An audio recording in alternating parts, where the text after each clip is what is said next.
Awesome. So if everyone can mute themselves, that'd be fantastic. We're going to go ahead and get started. My name is Anthony Haddad. I'm the Assistant Director of Growth with the ZBT. And we're going to go through the Programming Director Manual. If anybody has questions at any time, feel free to unmute yourselves, ask those questions, or drop down in the chat as well, whatever questions you may have, and we'll get to them. And I'm going to be reading through this with Cody Taylor. And would you like to introduce yourself? Yeah. Hey, everybody. My name is Cody Taylor. I'm the Assistant Director of Chapter Services for ZBT, and I'll be helping walk through the Programming Director Manual. Awesome. So just to start, we have our table of contents. Then we go into our mission and our credo. I think that this is really important, especially for our programming directors, because they're supposed to be putting on programming that pushes out our mission, pushes out our credo. Those heritage events, those philanthropy events, those service events, even those social events, being socially responsible is huge. So we definitely would like our programming directors to read through that and be able to talk about that as well.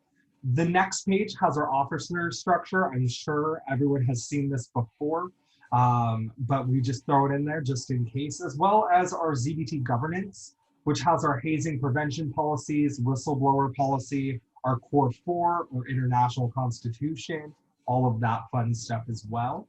And then we also talk about some of the resources that we'll have on the Resource Center, just like how this manual is on the MyZBT Resource Center. We also have Jewish Holiday Guide, Service Hour Tracking, our Risk Reduction Protocol, SMART Goal Setting, really anything that you need to be successful in this role.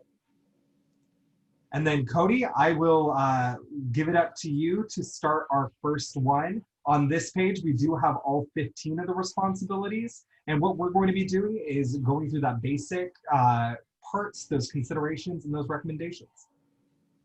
Yeah, definitely. Thanks, Anthony. So yeah, just to kind of preface this and to explain the basics, considerations, and recommendations. The basics that you'll see under each point are the mandatory portions. That's the basic kind of things that you must do with each responsibility. I don't mean to interrupt. When's the health and safety? Is this health and safety? That one's going to be at 6:15 Pacific, 9:15 Eastern.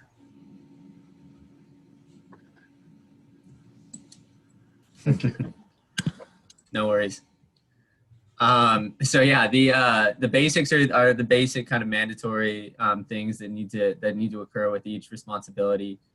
Considerations are just things to think about. Recommendations are things that we've seen from successful chapters, just habits and recommendations that we've seen from chapters. So the first one is that the programming director attends the transition program and sets goals and expectations of self each term. So this is something you may not have gone through a transition program already, but that's okay. That's something that we're pushing all of our next executive boards to do this transition program at the start of their academic term. The transition program is something that's executed by the president. So basically what occurs in this transition program is just setting goals, expectations together as an executive board. So, some of the things that you would utilize as the programming director would be, some of the resources that you would utilize would be philanthropy partner resources and journey educational programming resources. Awesome. Thank you, Cody. And the reason why we're talking to a big group, this is being recorded, going to be put on our YouTube page. So if you do want to watch it again, it'll be there. The next one is that the programming director really executes all the educational programming, especially the ones that they receive from the for the milestone workshop, which is our core and elective experiences from the journey. We really want to push that idea, like I was saying a bit earlier, about how these educational programs and what we do relate back to ZBT's mission in the credo. The programming director conducts these educational programming related to hazing, sexual violence, alcohol, and really works with the risk prevention and wellness director when it comes to all of that. Also works with them when it comes to developing the conduct of what brothers should be acting like. The ideas from these programs are formulated from what the chapter wishes to see. We really want the chapter to have a voice and be able to say that I might not know a lot about this, so I would love to learn more. They would be getting out there, they would be getting the presenters to speak on these topics, because we're not all professionals at things that sometimes we think we are. Always getting a professional presenter is great, and our campuses have a lot of them for free that we can utilize. And based on those topics, we create that program. What does it look like? How is it going to start? How many people need to be there for that to be successful? And that's really in all of these considerations. Considering the space, where we need to have it, how we're going to space these programs throughout the academic term. A lot of these things and a lot of the programs that the programming director can put on translates directly to the Standards of Excellence program. So really looking at a way that we can fill our calendars, keep that value high, because especially right now when it comes to pandemic, we need to be showing potential new brothers and our own already initiated brothers what value the fraternity gives us. Some of these recommendations, these educational programs should occur at least 6 times an academic term. What I really like to look at is that if you haven't told somebody something in 6 months, you didn't tell them at all, we forget, life is busy, things happen. So making sure that maybe we have a hazing prevention workshop in the beginning of our first academic term in fall, and then our second in spring, or if we're in a quarter system, 2 out of the 3 quarters, whatever that may look like. Another recommendation, talked about a little bit earlier, but those external presenters are really awesome to aid in the delivering of the educational program. Their experience, their materials, what they have can allow us to have a program that maybe we were not geared up to make exactly the same way that a professional would. The next point is really about creating a calendar for the chapter. So the programming director collaborates with the president, BDD, provost to set the programming for each of that academic term. You know, a way you can do this is just putting together a Google Calendar to schedule events. You know, you want to think about how you can make this accessible to all brothers, and that's Google. You know, creating a Google Calendar is a good way to do that. You know, you want to make sure that the calendar is comprehensive. It includes everything. There's no point to just have a social calendar and then have a recruitment calendar and then have a journey calendar, something like that. You want to have all of that live in one place. It just makes it easier for the chapter and you know, look in one place to figure out what we're doing this week, and you know, so a lot easier than looking at multiple things. So yeah, that's about it. And a big thing with those calendars, especially if you do something like a Google Calendar, just add all your brothers to it, you can send them reminders so that there's not that one brother or those group of brothers that are always posting in those group meets, those Slacks, those Facebook pages, whatever it may be, being like, hey, remember everybody. They don't have an excuse when it's just pulling up to their phone or being sent in an email. That next one is the programming director collaborates with the finance director to propose a programming budget each term. This is something that I see being missed in a lot of chapters, is that we wait until the finance director gives us a budget. We should already have a plan set before the semester begins, or academic term, excuse me. We need to make sure that we're going in being like, I need this much money for this project. The budget could consist of 6 speakers, like our recommendation of having those 6 different educational events, philanthropy events, heritage events, social events, other miscellaneous events. I'll even throw in service events. Those community service projects, sometimes we need to buy tools or things that we need to stay safe. Some of the considerations, think about the venues that we're using, either if it's at a club for a social event and we're following our third party vendor policy. If we're getting an external presenter, how much do they cost? Should we even be spending a lot of money on an external presenter when we do have those free resources? Registration fees for philanthropy, and a lot of other things that do jump into it. The way that I go about it is that I think about the end goal and how many steps and what those steps are to get there. And so usually I catch myself being like, oh, I didn't even think that if I was going to have an online type of training that I need to pay for a Zoom account. And so we need to make sure that we're really keeping that clear and keeping that organized. Our recommendations: in order to save money, try to utilize any campus resources you can. I'm very much about campus resources, as I said it 95 times already. But it's huge that we already pay student fees for this. We might as well use them. Colleges and universities often offer grants for certain events, so you inquire with a campus professional on those. We offer heritage grants for certain heritage events upon application, so you can always reach out to the international office to see what events you can have a grant for. Yeah, so the programming director is responsible for educating the chapter about ZBT's official partners, specifically Children's Miracle Network Hospitals, Jewish Women International, the ZBT Foundation, and Gift of Life. So in conjunction with every philanthropic event, there is, a partner behind that. So Get on the Ball has Children's Miracle Network, Green Light Go has JWI, Gift of Life, or the Swab Drive obviously has a Gift of Life. So, you want to think about how you're educating the chapter about what it is that these organizations do. Whether that's pairing that with a philanthropy event or reading through, reading through about the partner at a chapter meeting before a philanthropy event. So some of our recommendations are sharing the purpose, the history of each organization. If you would like to discuss, to consult with your staff liaison to get some more information about these resources, feel free to do so. We're a great resource to get more information about our partners to share with your chapter as well. Definitely. Another thing that I'll throw in there, because I know this is the top portion of the next one, about creating those beneficial programs and raising money or doing those drives.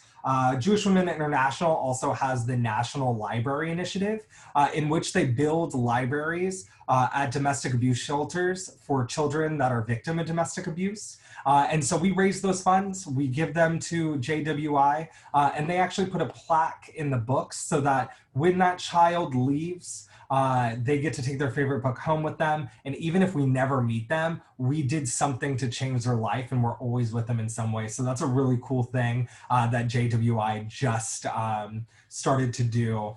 So we're really glad to be partnered with that.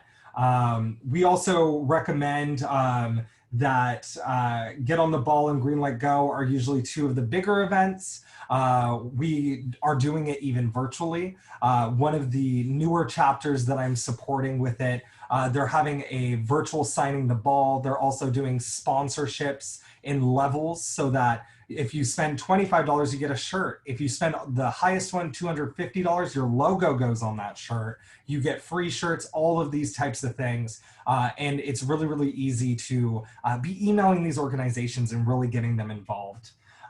Gift of Life drives can occur at any time and even multiple times a year. They can even happen right now, even if we're in our own homes. I am not recommending that any of our men are doing the swab drives themselves in person, because that's a lot of saliva, a lot of mouth things going on. But they can go to the Gift of Life website and order one of those swab kits and do it themselves and send it right back. The next one is that more of the information is on the MyZBT resources. Like Cody said, reaching out to us is big. This is what this new chapter did, and I built them out a website so that they can accomplish it. So even just asking us like, hey, can you show me how to do this, or can you help us with that? You can get your own website, you can get your own sponsorship program. There's a lot of things that we already have done that we can give to our chapters. So the next one is that the programming director is responsible for directing the community service chair and ensuring that they're creating service events that are benefiting the campus, local community, state, and national society. So just as you know, we recommend with the transition program reviewing any materials, any programming materials, we recommend, or some of the basics are that you review the community service materials with the community service chair. The programming director is basically the supervisor for the community service chair. So you want to set expectations and goals with the community service chair to, you know, kind of hold them accountable and motivate the community service chair to you know, create good programs for the chapter. You want to think about how often you're going to meet with the community service chair, whether that's weekly, bi-weekly, you know, whatever it may be, whatever you are comfortable with, whatever you need to do to make sure that the community service chair is working hard. We recommend that the chapter or the community service chair puts on a community service event at least twice a month. This can be, you know, what a trash pickup or working with Hillel or anything like that to kind of find these community service events. But there's a lot of community service resources also on MyZBT about different ideas that you can do. And of course, like we've said a few times, contact your staff liaison for ideas as well. And we're happy to help. Awesome. Yeah, the next one is talking about the directing, overseeing, and assisting the Heritage Chair, especially with our partners that we already have, like Hillel, Chabad, and local Jewish organizations. One of the things that I'm going to say about all the positions that the programming director is overseeing is that these follow what Brotherhood quality standards should lay out. So if your chapter does not have Brotherhood quality standards, this is something that you should reach out to us about so that we can get these started. These look like the qualitative standards where it's brothers respect the campus community, and quantitative standards like a brother must have 10 hours of community service executed before the end of every academic term. And so these really follow what Brotherhood quality standards should be. And that's what our SBRV follows. That's what our standards board should follow. So I just wanted to throw that in there. The basics for overseeing the Heritage Chair is assisting them in building those relationships with the local Hillel, the local Chabad, and other Jewish organizations. Reviewing the heritage resources. Like we said a little bit earlier, we do have heritage grants that we want our chapters to utilize, and it's just free money. So what you all can do if you want to do that is just ask your staff liaison or just head to the zbt.org website and go to Heritage, and it tells you all that information. Resources and ideas for heritage events can be also found in your resource center, something that I would love for our chapters to utilize a lot more. And then, of course, hit us up, shoot me a text, whatever. Considerations, consider how we can space some of these events apart. Usually during this time, as we're going to see coming up, Rosh Hashanah is this upcoming weekend. The weekend after is Yom Kippur. We're hitting high holidays. So we can't really space out the celebration of high holidays, but what we can space out is the education throughout the year on what our personal heritage are, even past the Jewish heritage, but also ZBT's Jewish heritage as well. Recommendations, you may host heritage events in conjunction with Jewish holidays or programs that honor Jewish values or history. You can also do that throughout the year as well. And again, just shoot me a text, hit me up. Right on. So yeah, the programming director is also responsible for overseeing and assisting the social chair and ensuring that the chapter is hosting alcohol-free social events. So you really want to coordinate with the risk prevention and wellness director along with the social chair to just make sure that any events or following both ZBT policy, your campus policy, local, state, and federal laws, obviously, and making sure that everything is in line with those regulations. You really want to be familiar with the risk reduction protocol. So talk through your chapter's risk reduction protocol with your social chair, with your risk prevention and wellness director, and even meet with your fraternity and sorority life advisor to discuss discuss campus policies and regulations as well. If your chapter does not have a risk reduction protocol, let us know and let's figure that out real quick. And it's something that every chapter should utilize, especially, I mean, it's a little bit different right now, obviously with COVID, but as soon as in-person events kind of resume, that's something that'll be very important that every chapter has. Let's see, yeah, we just recommend that you review all these policies with your risk prevention and wellness director and the social chair at the same time, so everybody's on the same page. Awesome. As we know, ZBT was founded on December 29th, 1898. We're almost at 125 years of brotherhood, and it is the programming director's duty to celebrate and create an event for that Founders Day. Our Supreme Council did understand that December 29th is usually a time where we're traveling, we're having festivities for the new year, whatever that may be. So we also can celebrate our Founders Day and have that celebration the first Saturday of March every single year. Appropriate events include an alumni reception or dinner, special initiation of let's say it's a local hero. It could be the Hillel or the Chabad rabbi, the Hillel director. If you do want to do those things, you have to reach out to the international office, get the Supreme Council involved, but they love doing that sort of stuff, especially for those that make our communities safer and better. Honoring brothers' academic success, or even hosting a graduation ritual. Some of our quarter schools especially, that is kind of the sweet spot in between the winter quarter and the spring quarter.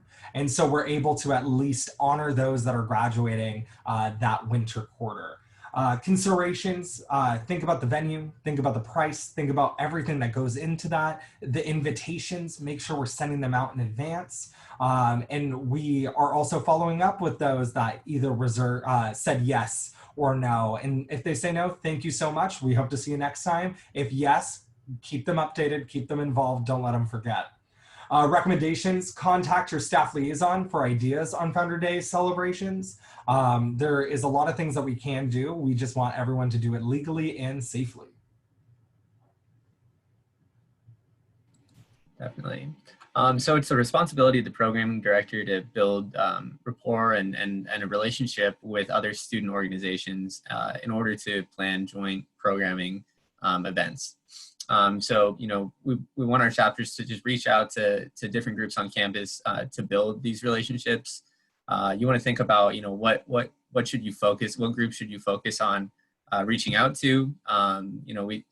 You can think of groups that brothers are already a part of, or groups that none of your brothers are a part of that might not work with fraternity or sorority life very much. And those are great groups to interact with. We recommend that you seek out groups with similar values or that have the same beneficiaries as far as philanthropy events or anything like that. So, that makes it a little bit easier to do the joint programming. You can do a joint philanthropy event, raising money. If there's a group that supports Children's Miracle Network hospitals, you could do a programming event or philanthropy event with them to raise money for Children's Miracle Network. It's really important, I think, right now to make sure that we are reaching out to different groups on campus, on and off campus, really. But yeah, I think it's really important that we're more involved with the community, especially outside of just the Greek life on your campus. Awesome. The next one, we've harped on this the whole entire time. The programming director will work with the HQ staff liaison in order to ensure the chapter is receiving the appropriate programming from headquarters. Talk to us, ask us questions, make sure that you're getting the value that you deserve even out of the international headquarters. You're able to reach out to us and ask us these things. Don't hesitate. These programs include Safe Smart Dating, Words to Action, and Alcohol Skills Training Program. They should be occurring within your chapter on a yearly basis. Sometimes you should not have the same program. Well, not sometimes. You should not have the same program 2 years in a row, just so that you're able to get more education within the chapter. While collaborating with your HQ staff liaison, discuss which programs have occurred within your chapter already. We do have switching of staff liaisons, especially during COVID-19. We've switched a lot. So we just want to make sure that we're doing the right thing for the right chapter. Our recommendation, as we've said, coordinate with us, chat with us, text us. We're a lot of fun. Right on. So similarly, as we're harping on coordinating and talking to your staff liaison, we're pushing talking to your chapter advisor as well. So it's the responsibility of the programming director to communicate with your chapter advisor, or if your chapter has a programming advisor, to regularly communicate with the chapter's programming advisor. You want to keep the advisor informed of all programming related events, whether that be philanthropy events, community service plans, heritage events, and so on. You want to think about how often you will meet with your advisor and where you will meet, if it's a virtual setting, a phone call, in person, if the advisor is local. And you want to think about those things as you're setting up your meetings. If your advisor is not available to address any concerns or anything, like we said a million times, you can utilize your staff liaison as a resource, and you can contact ZBT headquarters through your chapter president or via the ZBT website as well.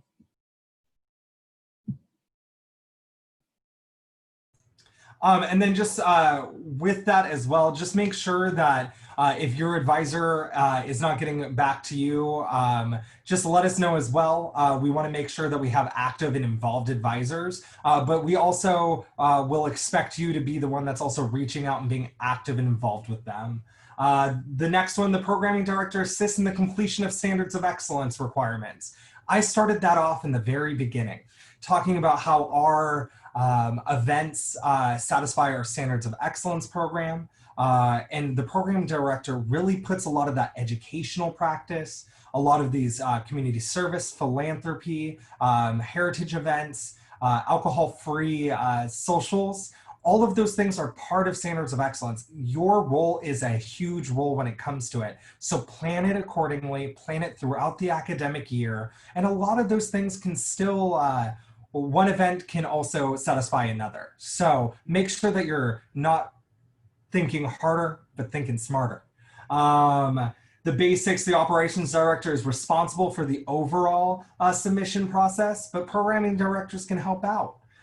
See the full standards of excellence documents on the website. What we have created from our last year's standards of excellence program is a side-by-side on what we expect the chapter to be doing and what exactly to submit. We've also put it in core, which is conduct, operations, recruitment, education. And we've created one submission form per principle of that. And it will also tell you exactly what to submit. So we wanted to make sure that it was easy, that there's no confusion that's following along with it. Considerations, will you submit items assigned to you, or will you send the items for review and submission to the operations director? How is that flow going to go? And we recommend coordinating with the operations director and executive board at the beginning of the academic term and the year to develop a submission plan for the academic year.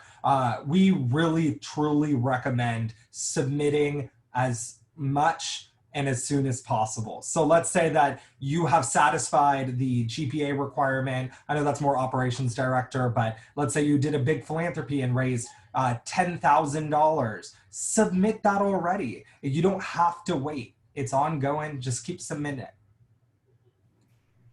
Right on. So we're on the last one now, and this one is basically just kind of outlining that the programming director will develop, prepare, and keep any materials throughout the year in preparation for their successor. So you want to think about, what items you want to keep to pass off to your successor. So obviously the programming director manual that we have right here should be a good start. But also think about, keeping and storing all of your list of contact information for headquarters staff, advisors, university professionals, any speakers that you had at any of your educational programs, or in case you would like to use them again. Store any information specific to your chapter or your university. And like we mentioned earlier, keep track of your budgeting materials so you can prepare your successor to be ready to budget and work with the next finance director to budget any programming events for their term. We recommend using Google Drive. I said Google Calendar earlier. Google Drive is a great way to hold on to, a whole bunch of materials and keep that stored throughout the year, and also just pass off quickly once you go through the transition process. But yeah. And just overall, especially when it comes to preparing those materials, the programming director does a lot and manages a lot. And so if you look at it in the way, if you keep those files, you keep everything, and you really do it organized, you're setting up your chapter for success, because losing 1 year of a programming director's work and their chairman's work can set a chapter back years. So make sure that you are keeping up with that, like Cody said, especially utilizing those Google Drives and those types of items as well. But we do still have a little bit of time left, so I would like to see if anybody had any questions. You can either drop them in the chat, or you can just unmute and let us know. I don't have any. Awesome. Thank you, Carson. Yeah, I think I'm good too. Awesome. Well, thank you both for coming. If you guys do want to watch this again, like I said, it is going to be on our YouTube channel. And all these resources are on the My ZBT Resource Center. So thank you both again, and have a wonderful evening. You all too. Take care. Thanks, guys. Thank you. Have a good night.